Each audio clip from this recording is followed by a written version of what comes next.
Fishing for many can be a fun and relaxing activity, but many horrors lurk in and out of the water, just waiting for the right moment to strike.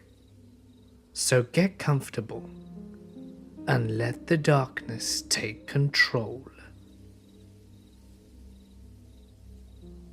Number 1. One particular instance stands out the most as the most unnerving thing that I've experienced. It's one thing to see a warning sign about a predator in the area, and it's another thing to be stalked all day. I went out one afternoon on my small jong boat to do some fishing in a swamp, mainly for warmouth. I was pretty familiar with the area and motored about 3 to 4 miles to reach my favourite spot. Alligators are fairly commonplace out there, and it's just something you become accustomed to. Generally, if you respect them, they'll respect you, as they've become pretty used to fishermen. The water in the swamps are full of tannic acid from the decaying leaves on the bottom, so the water looks inky black at first, and visibility is only a few inches. Anything that is visible just under the surface is tinted a dark amber colour. I had caught a few fish and noticed that around 50 to 60 yards back up the canal, a pair of eyes were floating just above the water and pointing in my direction. It was a gator, no big deal. They've learned to become more opportunistic and steal stringers of fish if you leave them hanging from the side of boats. I continued fishing for a few minutes and had just reached down over the side of the boat to grab the lip of a warmouth that I'd hooked. As I pulled the fish out, I saw the faintest glint of amber in the water, about a foot below where my hand had just been. I watched as the faint glint slowly rose upwards towards the surface of the water, revealing 2 black eyes and the largest jaw on a gator that I've ever seen in the wild. I slid back into the centre of my small jumboat as the head of the gator broke the surface. I could feel its back sliding along the bottom of my boat, shifting it slightly. After watching it for 10 to 15 seconds, it finally swam out from under the boat. I'm guessing it was pushing 12 to 13 feet, and that's after having seen hundreds of gators. This gator followed me for the rest of the day. I'd always motor a bit further away just to put distance between us, but not long after I'd stop, I'd feel that familiar bump on the bottom of the boat again. Each time, it would eventually just swim off a few feet and turn to stare at me. I've never felt more outmatched. This dark, quiet, toothy bastard had the ability to sneak up at you at any time it pleased and get within 3 feet of you before you even knew it was there. Do you know how unnerving it is to look at something in the eye that makes it abundantly clear that it's only waiting for you to make a mistake? There's a level of intelligence and focus in those eyes that makes you understand your place in the food chain. It's not the first time gators have followed me. I've been followed by 3 at once before, but none have ever made me so intimately aware that the only thing on its mind was to drag me out of my boat and under the surface of that black water. Number 2. In the early to mid-90s when I was a teenager, I used to spend all my free time out in the woods, often alone, but sometimes in the summer. My buddy and I would carry my small canoe through the trails we made, over a mile to a somewhat remote lake. There was a small dirt road that went by the lake, and a house on the far side. The only place for us to launch my canoe was a small opening in the woods by an old collapsed duck blind. We made this trip a dozen times each summer as teenagers to go fishing. We would use the collapsed duck blind as a makeshift dock, walking across it to climb into and launch the canoe. around this same time at a golf course around 3 miles away from my parents' house, a woman just showed up and disappeared one night, leaving her car parked at the clubhouse with no signal of foul play. The winter after she went missing, we went out ice fishing in the middle of the lake. Right as the sun set, a vehicle pulled into the turnaround overlooking the lake about 200 yards away, headlights panning across the lake to us. The vehicle just sat there watching us for 15 minutes and left. We thought this was a little strange, as it's a pretty rural area and random cars don't really come and park there. We fished until late and then went home. Nothing else eventful happened. The next spring, as soon as the lake ice was gone, we went with my canoe again, bouncing on the duck blind, using it as a makeshift urinal being teenagers.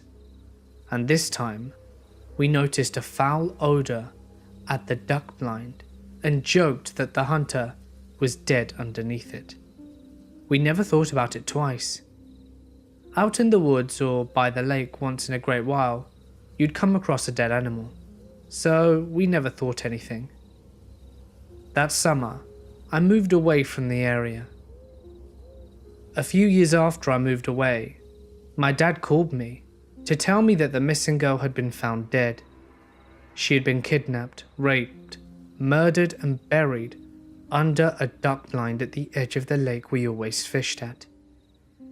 She had been right under that duck blind for almost a year by the time they found her. All the time we were just out there fishing, totally unaware that she was right there.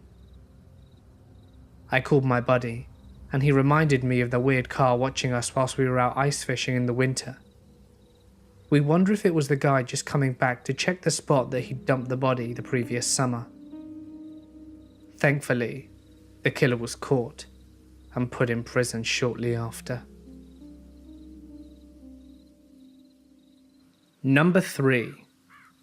My cousin and I were fishing late at night.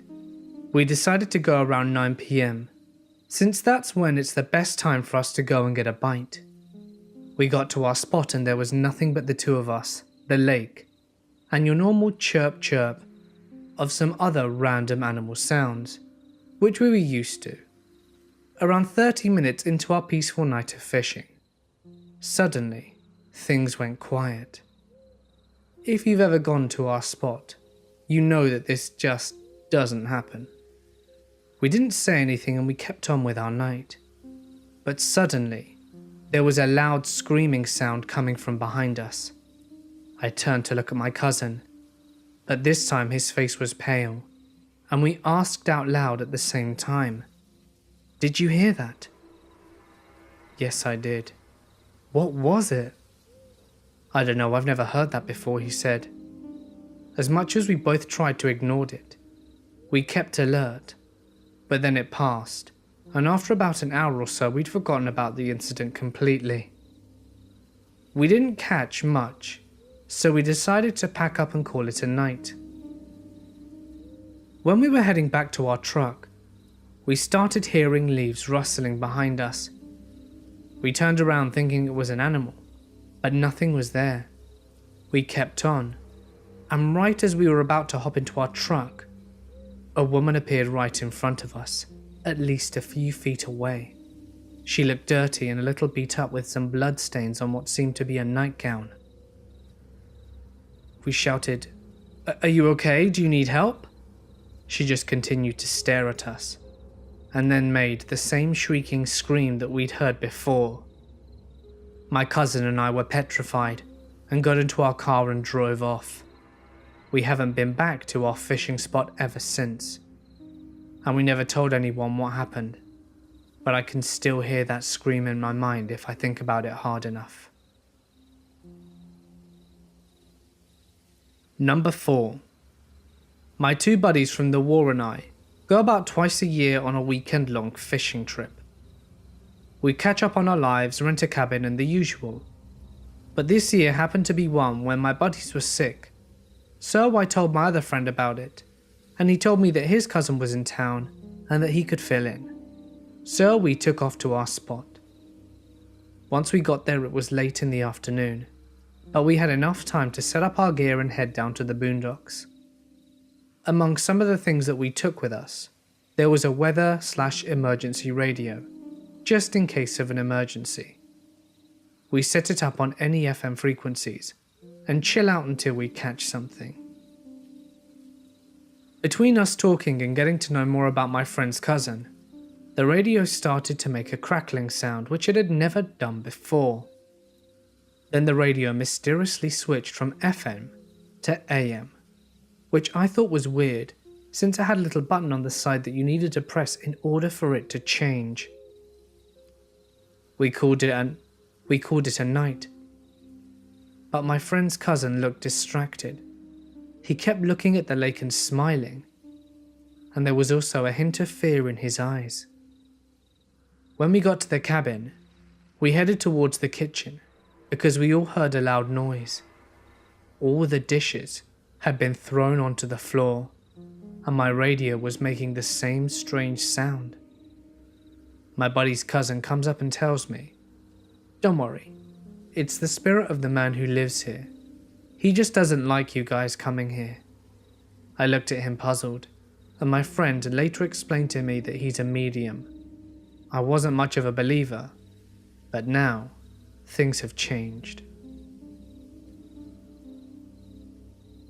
Number 5. Back in the colonial days, there were people called wreckers. They would stand on beaches with lanterns and trick ships into running aground, and then loot the ship and kill anyone who survived on the beach. They then drag the bodies into the water to make it look like an ordinary shipwreck. Well, one night on an east beach in Rhode Island, I was fishing with my father. As we got down to the beach, we saw some odd drag marks in the sand. After about an hour and a half of casting, we made our way back to the truck. As we hit the parking lot, our German Shepherd began acting really weird. We were loading up the truck with our gear when we saw a light coming out from the dunes. As we got a good look, we saw it was an old 17th or 18th century lantern. When we saw 2 more lights and 4 people walked out wearing colonial clothes. Our hearts pretty much stopped beating at that point. We threw everything into the truck, piling in on our growling dog, and blasted out of there. As we pulled out, our lights went right over the people, and we saw them clearly. They were wearing ratty colonial style clothes, and it really freaked us out. Never went fishing there again at night. Number 6. Only once when I was fishing did I have a ghostly experience, and that was when I was fishing at a lake in France. I'd been there for a couple of days, and my time was really nice and peaceful. There was an old chateau nearby riddled with bullet holes from the Second World War. Anyway, this lake is on a French army training area, so it was pretty secluded, and during the late afternoons, I had the feeling of being watched from the woods on the far end of the lake. Each day at the same time, the feeling would return, usually around dusk, and from different areas as whatever it was got closer. I remember walking on the last night of my trip, outside the bivvy. It was very foggy, and I could hardly see the dim glow of my bite alarms. I decided to make a brew. As I flicked on the lighter, the sparks silhouetted the face of a helmeted German soldier, peering into my bivvy from the darkness outside. The next morning I packed up and went home, but not before speaking to an old French estate warden, who told me that the chateau had seen some fierce fighting when the Americans liberated that area of France. The Germans had fled into the woods, only to be ambushed by a patrol in reserve. They were all killed and buried around the lake. I don't think I'll fish there again. Number 7. My buddy and I were fishing at a certain fort in Jamestown. At one point, my buddy decided to walk to the boat dock around 50 yards away.